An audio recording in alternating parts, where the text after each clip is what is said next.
আপনার নাই বাচ্চা নাই, আমার দারোয়ানরে থাপ্পড় মারলেন কেন? আগে তো কোনোদিন আপনার এই এলাকায় দেখি প্রত্যেক উইরা এসে জুড়ে বসলেন। সাহস দিছে কেনা? আর বাড়ির মধ্যে ঢুকছেন জানেন আপনি? আপনি যার কথা কোনটা? এরা কেনা? বেটা আসছে না, বেটা আপনার আছে।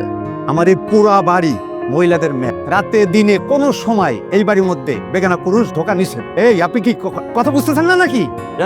এই বেয়াদবি করবেন না কিন্তু। আসসালামু আলাইকুম। হালুয়া কোথায়? জি। আমার একটা মহিলা হোস্টেল, ঠেকা ওরে ঠেকা। Zara, right? ও চিনি তো। Sorry, I'm sorry. হালুয়া হালুয়া তো শেষ। শেষ? কতগুলো বানাতে? 20-25 মিনিট। নিয়ে আসো। মতর বারবার বলা হয়েছে না যে এই বাড়িতে কোনো বেগানা পুরুষ ঢুকবে না, বা পুরুষ ঢুকবে না। তুমি করে তো বলি একটু শুনেন। উনি হচ্ছে আমাদের ক্যাম্পাসের একজন সিনিয়র। সে আয়ান গ্রুপ অফ ইন্ডাস্ট্রিজের একমাত্র মালিকের ছেলে আয়ান চৌধুরী। আয়ান গুরু জি। চাচার কাছেই তোমার জমি আটকা, ওনার জন্য কোনো কিছুতে কমতি না হয়। যাও ইরার কাছে যাও, তাকে শোনাও। ভাইয়া কি খাবেন বলেন? এই যে হালুয়া, ইরা রেডি করছে ওটা। তুমি যাও ইরাকে হেল্প করো। Just feel you're just wow. Thank you. It's gonna be your home. Man. Welcome to it. আমি চলেন চলেন। তোমরা না ও ইরা। চলো। আমি নি যা। গাড়িটা কি ক্লাসে চালানো যায়? সুইট। ওকে। এখন ঠিক আছে? বাসাতে কি উনি এসব খায়? হ্যাঁ। কেউ কিছু বলে না? কে কি বলবে? ওনার মা বাবা কিছু বলে না? হ্যাঁ, স্যারের বাবা মারা যাওয়ার পর ওনারে কেউ ভালো মতো মানুষ করার চেষ্টা করে নাই। ম্যাডাম তো সবসময় ব্যস্ত বিজনেস পার্টি পার্টনার নিয়ে। আমি তো খুব কাছ থেকেই দেখছি স্কুলের সহপাঠীদের সাথে নেশাবাং শুরু করলো। আয়ান্সাস ছোটবেলায় থেকে এই মারে খুব চাইতো। ম্যাডাম তো তারা সময় দিতে পারে নাই। এই মনোকষ্টে আস্তে আস্তে সে খারাপ হতে থাকলো।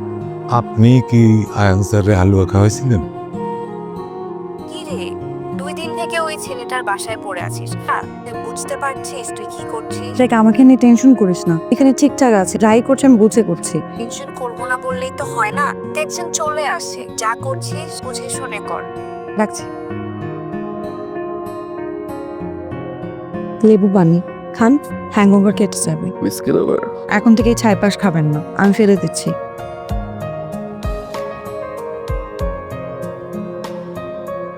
যদি বৃষ্টি হতাম হয়তো তোমার মন পড়ে নিতাম, হয়তো তোমার মনে লাগা আগুন এক নিমেষে নিভিয়ে দিতাম। কেমন লাগলো? সুন্দর। তো আচ্ছা, আপনার বৃষ্টি ভালো লাগে? কিন্তু আমার ভীষণ ভালো লাগে।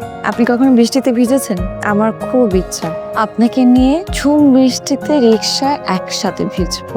আমি একটা নীল শাড়ি পরবো আর আপনি একটা সাদা পাঞ্জাবি। আচ্ছা, আমি এখন যাই। ইরা কি হয়েছে? ইরা আয়ো, আমিও তোমাকে চাই, সত্যি তোমাকে চাই, কিন্তু এভাবে না, আমার মতো করে। কিন্তু তুমি আমাকে বুঝলে না, অন্য সব মেয়ের মতো মনে করলে আমাকে। আসসালামু ভাইয়া। ইরা ইরা ইরা কোথায়? তো ভাইয়া পরশুদিন থেকে ভার্সিটি অফ, তো ইরা আজকেই বাড়ি চলে গিয়েছে। ইরা ইরা ওয়ালাইকুম আসসালাম। কে বাবা? জানি কেন? ইরা কোথায়? ইরাকে ডাকবেন একটু। এই ইরা ইরা আমি লাভ ইউ ইরা, ভালোবাসি তোমাকে, দরকার তোমাকে। যেখানে যাই শুধু এই তুমি তুমি, কিচ্ছু ভালো লাগে না আমার না, তুমি ছাড়া না। ইরা উইল ইউ প্রেমি? ইয়েস বলতে হবে না, এখন গিয়ে বিয়ে করবো। আঙ্কেল আপনি গিয়ে মার সাথে একটু কথা বলে নিয়েন, আমি ওকে নিয়ে যাচ্ছি। চল আসো। আপনি মানুষ না, আপনি অমানুষ। তো বাবার সামনে কিভাবে কথা বলতে পারে সেই শিক্ষা পাননি পরিবার থেকে। আমাকে ভালোবাসেন, আমি আপনাকে ঘৃণা। প্লিজ এখান থেকে চলে যান, প্লিজ চলে যান। পরিবার অহংকার করছো না, এক সাইডে আমি কিন্তু লাখ ভালোবাসছি ভালোবাসছি তো আমি না করছিলাম, আমি বিয়ে করতে চাইছিলাম মেয়ে তোরে। হ্যাঁ